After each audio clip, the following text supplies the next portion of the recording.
Halo sobat semua, jumpa lagi dengan Denbagose Channel.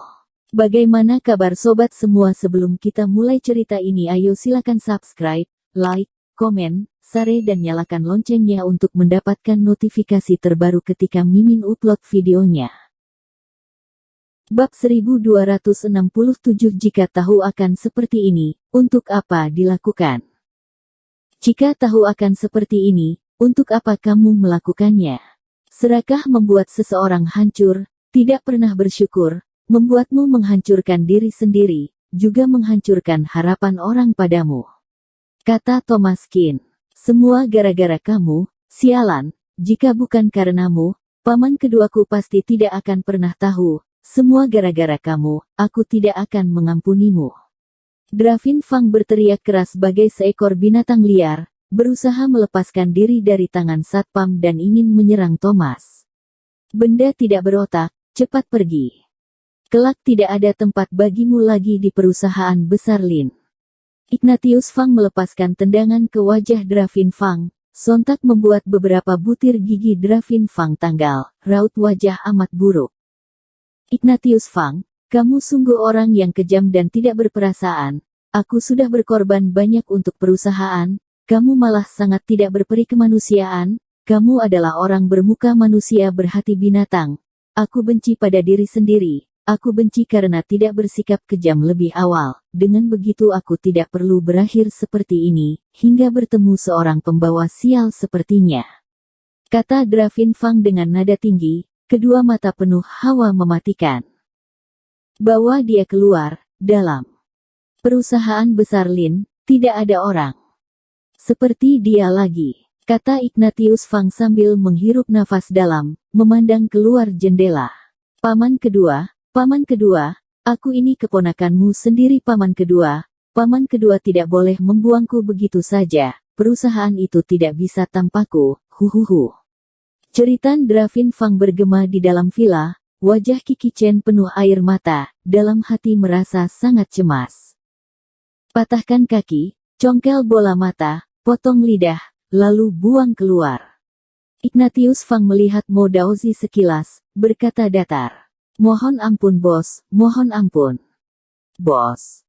Hati Mo Daozi sangat tegang, namun sama sekali tidak dapat melepaskan diri dari cengkeraman para satpam. Dalam mimpi pun tidak pernah terbayangkan olehnya, riwayat hidupnya akan berakhir karena keserakahan seperti itu. Tuan Qin, maaf membuat Anda tidak nyaman. Ignatius Fang menoleh melihat Thomas Qin, berkata dengan penuh rasa bersalah. Tidak masalah, setiap keluarga memiliki kisah masing-masing. Kata Thomas Qin sambil meregangkan bahu, demi merebut kekuasaan tertinggi, demi mencapai tujuannya, Dravin hanya perlu membuat Ignatius Fang tidak memiliki keturunan. Dengan begitu perusahaan besar Lin yang besar itu akan diteruskan oleh dirinya. Kekayaan sebanyak itu, godaan sebesar itu tentu tidak ingin dia lepaskan begitu saja. Karena penyakitmu sudah sembuh, aku pun tidak perlu menetap terlalu lama di sini. Dr. Qin pandai sekali menilai orang, bisa membedakan benar dan salah dengan mudah. Kata Master, sungguh tidak salah jika diberikan padamu. Kata Ignatius Fang dengan penuh hormat. Semua ini tidak ada apa-apanya, tidak ada yang bisa dibanggakan. Kata Thomas sambil melambaikan tangan. Jasa baik hari ini tidak mampu aku balas dengan apapun, Dr. Qin. Mulai hari ini Northland Villa milikku, akan menjadi milik Dr. Qin. Ini kuncinya, setelah ini aku akan menyelesaikan semua prosedur. Ignatius Fang memberikan sebuah kartu berwarna emas pada Thomas Qin dengan penuh rasa hormat. Tidak boleh seperti ini, berkat bantuan Tuan Fang lah aku berhasil selamat dalam perjalanan Gunung Changbai. Aku tidak dapat menerima semua ini. Kata Thomas Qin sambil menggelengkan kepala. Dr. Qin, semua perkataanmu sangat berguna untukku, juga berhasil menyelesaikan masalah yang sedang aku alami. Menyapu bersih penghalang dalam perusahaan, dalam hati aku merasa sangat kagum pada Dr. Qin, melebihi tingginya gunung dan luasnya lautan. Ini adalah sedikit niat baik dariku, ada yang dikorbankan, ada juga yang akan didapatkan, mohon Dr. Qin tidak menolaknya, jika tidak, sama saja dengan memandang rendah aku. kata Ignatius Fang dengan sangat tegas. Baiklah jika begitu. Thomas tersenyum pahit, setelah menerima kartu emas itu, senyuman berseri pun menghiasi wajah Ignatius Fang. Jika memang begitu, aku tidak berlama-lama lagi, aku kembali ke kota Donghai dulu. Baiklah, aku pun tidak akan mengganggu waktu Dr. Qin, aku minta pesawat pribadi untuk mengantar Anda kembali. Sudah bertahun-tahun berlalu, akhirnya aku kembali ke tempat ini. Seorang kakek berusia Ianjut menopang diri dengan sebuah tongkat, berkata dengan penuh serius, dia berdiri di bawah pesawat sambil memandang ke segala arah. Orang di depan silahkan pergi, yang tidak berkepentingan segera minggir, jangan berdiri di daerah landasan. Jangan berdiri di daerah landasan. Terdengar teriakan yang menusuk telinga, membuat telinga kakek tua itu sakit bagai tertusuk, beberapa helai rambut yang masih tersisa pun melayang dan berantakan karena tiupan angin kencang. Tuan besar, Anda harus berhati-hati.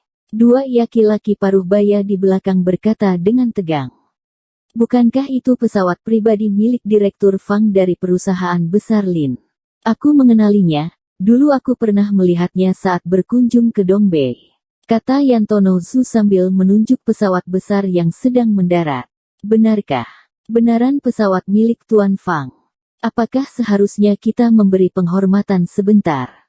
Kata Beili Zhu dengan ekspresi wajah heboh. Benar juga, ayah, cepat kita ke sana.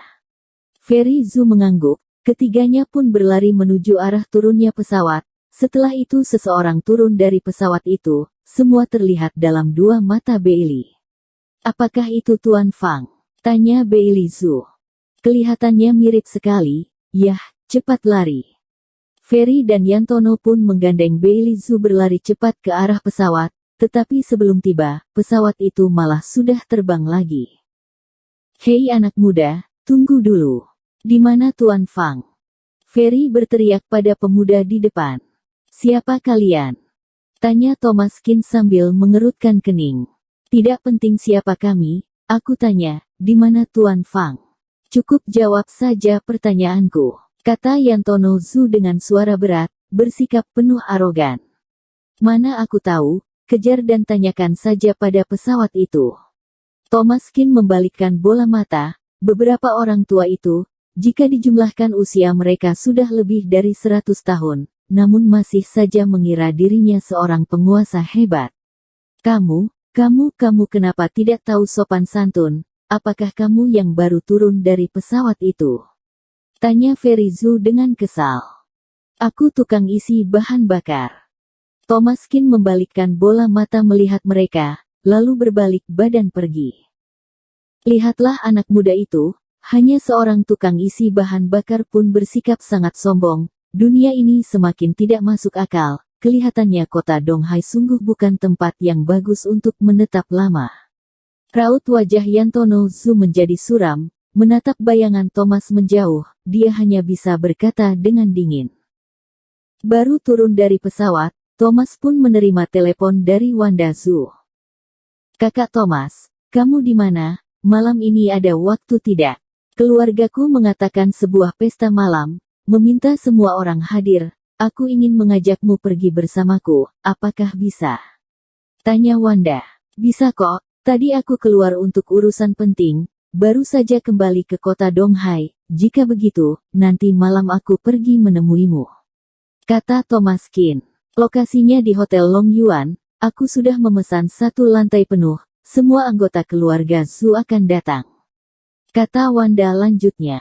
Baik, aku mengerti, sampai jumpa nanti malam. Thomas mematikan telepon, lalu kembali ke Green Plum Manor terlebih dahulu, karena dia harus segera menyimpan Raja Ginseng itu, setelah disiapkan, besok pagi pun sudah bisa digunakan. Setelah istirahat sore, pada malam hari, Thomas Qin tiba di Hotel Long Yuan, saat ini Wanda Zhu tengah menunggunya di depan pintu. Kakak Thomas, akhirnya kakak sampai, ayo, kita masuk, kata Wanda dengan gembira. Bukannya ingin mengataimu Thomas Qin, seharian ini kamu santai sekali, hingga tidak melihat bayangmu, entah melakukan penipuan di mana lagi kamu. Wanda sibuk kesana kemari, Membantu keluarga Zhu menyelesaikan berbagai pekerjaan, bisa dibayangkan betapa berat hari ini baginya, tidak bisakah kamu membantunya menanggung beban? Wanda selalu tergila-gila padamu, kenapa kamu malah membalasnya seperti ini? Bagaimana keadaan klinik yang kamu buka itu? Apakah sudah hampir bangkrut? Saat ini Lydia Wang berdiri di belakang Thomas dan Wanda, berkata dengan sangat kesal. Bersambung. Terima kasih kepada kalian yang telah menonton video ini. Jangan lupa tekan tombol subscribe-nya dan nyalakan notifikasinya untuk mendapatkan video-video seru lainnya dari channel Denbagose.